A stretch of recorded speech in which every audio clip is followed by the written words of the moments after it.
আসসালামু আলাইকুম গাইস, পঞ্চম পর্ব নিয়ে চলে আসছি। আমি ড্রয়ারটা বিছানায় নামিয়ে সবগুলো জিনিস নাড়িয়ে দেখতে থাকি। পায়েল জোড়া খুব পছন্দ হওয়াতে তখন আমার পায়ে পড়ে নেই। তারপর আবার সবগুলো জিনিস গুছিয়ে রাখতে যাই, তখন পায়েলের ঝুনঝুন শব্দ পেয়ে উনি ঘরে চলে আসেন। এসে আমাকে বকাঝকা শুরু করে দেন। আপনি কোন সাহসে আমার ড্রয়ারে হাত দিয়েছেন?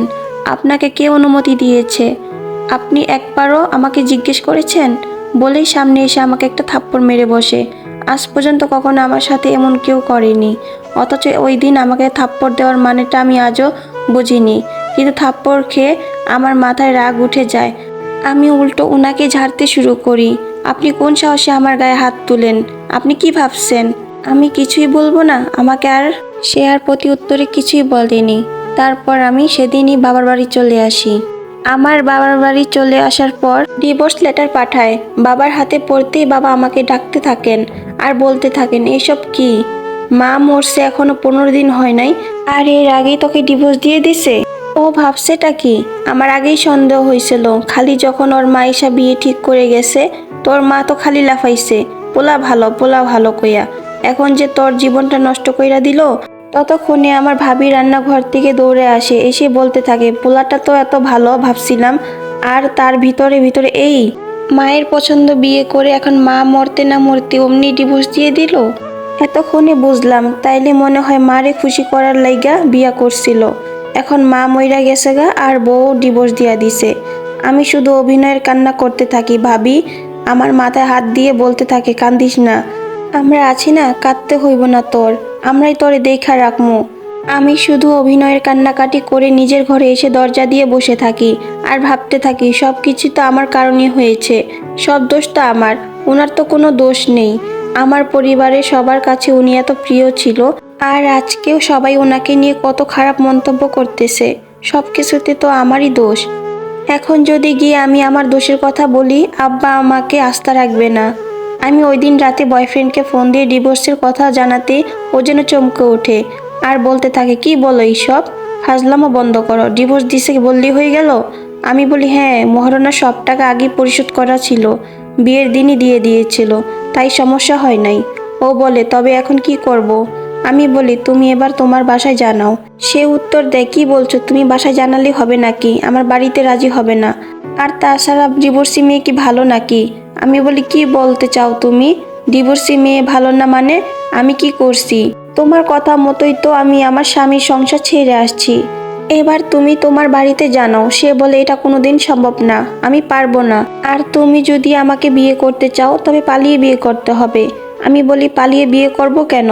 এতদিন তো আমাকে জ্বালিয়ে মারছো, খালি ডিভোর্স আর ডিভোর্স, এখন এই কথা বলতেছো কেন? আমি অত কিছু বুঝি না, তুমি কবে আমাকে বিয়ে করবে সেটা বলো। সে বলে, ইসলামী শরীয়ত তো বলে মেয়েদের ডিভোর্স হলে 4 মাস, ফিকহের মাসালাতে এটাকে 3 তুহুর ও বলা হয়। যদিও এটা অনেক দিন আগে পড়েছিলাম, যদিও ভুল হয়ে থাকে আমাকে বলে দিবেন দয়া করে। ঈদ তো পালন করতে হয়, ওই কয়টা দিন আগে শেষ হোক তারপরে বলি। আমি বলি, আমার সেটা প্রয়োজন নেই, এটা প্রেগনেন্সি শিওর হওয়ার জন্য। আর আমাদের এমন কোনো সম্পর্ক ছিল না যে আমার বাবু হওয়ার সম্ভাবনা থাকবে। সে বলে, তুমি বললেই হলো, একসাথে 2 মাস থাকছো, কত কিছুই হতে পারে, কিভাবে শিওর হলে? আমি বলি, কি বলতে চাও তুমি? তোমার কি আমার প্রতি বিশ্বাস নেই? আর আমি না করার পরেও তুমি এই কথাটা কিভাবে বলতে পারলে? সে বলে, বলতে পারলাম কি আবার? তুমি কি দুধে ধোয়া তুলসী পাতা নাকি, না মহামনীষী যে তোমার কথা বিশ্বাস করতে হবে? আমি বললাম, এই 3 বছর তুমি আমাকে এতটুকু চিনলে? আমাকে এত বিশ্বাস হলো তোমার, নাকি আমাকে বিয়ে করার ইচ্ছা নেই তোমার? সে বলে, আমি জানি না, আমি বাড়িতে কোনোদিনই তোমার কথা বলতে পারবো না। যদি পালিয়ে যেতে পারো তবে আমি রাজি আছি। আমি পুরা উত্তাল সাগরের মাঝে পড়ে যাই, কোন দিক দিয়ে যাব কোনো কিছু মাথায় আসে না। এখন যদি পালিয়ে না যাই তবে আমাকে বিয়ে করবে না।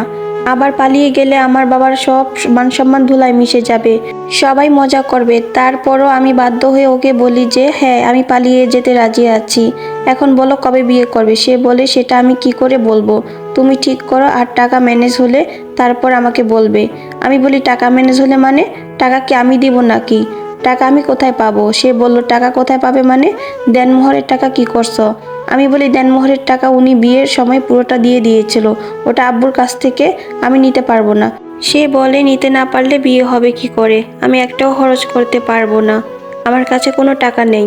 আমি বলি কি বলছো তুমি এইসব? তোমার কাছে যদি বিয়ে করার মতো টাকাই না থাকে আবারও বাড়িতে জানাতে পারবে না? তবে আমার সংসার ভাঙলে কেন? সে বলে আমি তো ভাবছিলাম দেনমোহরে 2 লাখ টাকা পাবা, ওইগুলো দিয়ে হবে। আমি বলি তুমি ইজ্জত পালনের কথা সেটা জানো, এটা জানো না যে স্ত্রী নিজে ডিভোর্স দিলে ওটা খোলা তালাক বলে? এতে স্বামীর টাকা দিতে হয় না, উল্টো স্বামীকে টাকা দিতে হয়, ওই তালাক নিতে হয়। তুমি কেন তবে শুধু শুধু আমার সংসার ভাঙলে? ও বলে দেখো যা হওয়ার হয়ে গেছে, তুমি আবার চলে যাও, আমার তোমাকে বিয়ে করা সম্ভব না। আমি বলি সম্ভব না মানে? তুমি কি আমাকে ভালোবাসো না? যদি আমাকে বিয়েই না করো তবে আমার সাথে রিলেশন করলে কেন? সে বলে তোমার বিয়ের আগে হলে হয়তো বাড়িতে বলতে পারতাম, এখন তুমি একটা ডিভোর্সি মহিলা, একটা ডিভোর্সি মহিলাকে কোনো পরিবারই মেনে নেবে না। আর আমি ভাবছিলাম তুমি দেনমোহরের টাকা পাবে, সেটা দিয়ে না হয় বিয়ে করে নেব, পরে 2-1 বছর পরে বাড়িতে আসলে ঠিক হয়ে যাবে। কিন্তু এখন তুমি টাকা দিতে পারবে না, তাই আমিও বিয়ে করতে পারবো না। আর আমিও তোমাকে আজ থেকে ভালোবাসি না, আমাকে আর ফোন দিবা না। এটা বলে সে ফোন কেটে দেয়। আমি ফোন দিলে আর রিসিভও করে না। আমি কার জন্য সব ছেড়ে চলে আসলাম, আর সে আমাকে কথা বলতেছে কার জন্য আমি এত কিছু করলাম। আমি এখন কোন দিকে যাব? আমি আমার বাবা মাকে কি বলবো? আর যদি আমি আবার আমার স্বামীর কাছে ফিরে যাই তবে ওনার সামনে আমি কোন মুখ নিয়ে দাঁড়াবো, কি বা জবাব দিব? ওনার কথাগুলো আমার চারদিক অন্ধকার হয়ে আসে। আমি এত কিছুর চাপ সহ্য করতে না পেরে আমার সব কথা সবকিছু ভাবির কাছে বলে দেই। ভাবিকে সবকিছু বলার পর ভাবি আমাকে জোরে একটা থাপ্পড় মারে। আমি গালে হাত দিয়ে কাঁদতে থাকি আর ভাবি আমাকে বকতে থাকে, তুমি এটা কি করলে? স্বামী হাজারটা দোষ করলো, যেখানে মাটি কামড়ে পড়ে থাকতে হয়। কথাটা ছোট থেকে শুনে আসছি, বারবার বুঝিয়ে ঠিক করতে হয়, আর সেখানে তুমি কিনা ছি অবন্তী, এটা তুমি কি করলে? আব্বা আম্মা যদি জানতে পারে কি হবে একবার ভেবে দেখেছ? আব্বা হার্টের রোগী, তিনি এসব শুনলে কি একটা অবস্থা হবে ভেবেছ একবার? তোমার ভাইয়া যে আমাকে এত বকাঝকা করে তারপরও কি আমি ওনাকে ছেড়ে চলে গেছি?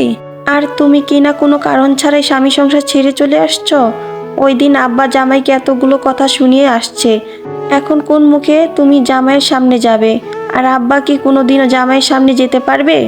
আমি কিছু জানি না, এখনো সময় আছে, কয়েকদিনের মাঝে যেভাবে পারো জামাইকে বুঝিয়ে চলে যাও, নয়তো পরে আর যেতে পারবে না। আর মাত্র 5-7 দিন আছে, এর মাঝেই চলে যাও, নয়তো পরে সারা জীবন পস্তাতে হবে। আমি ভাবিকে জড়িয়ে ধরে কাঁদতে থাকি, কেননা আমি কি করব তখন?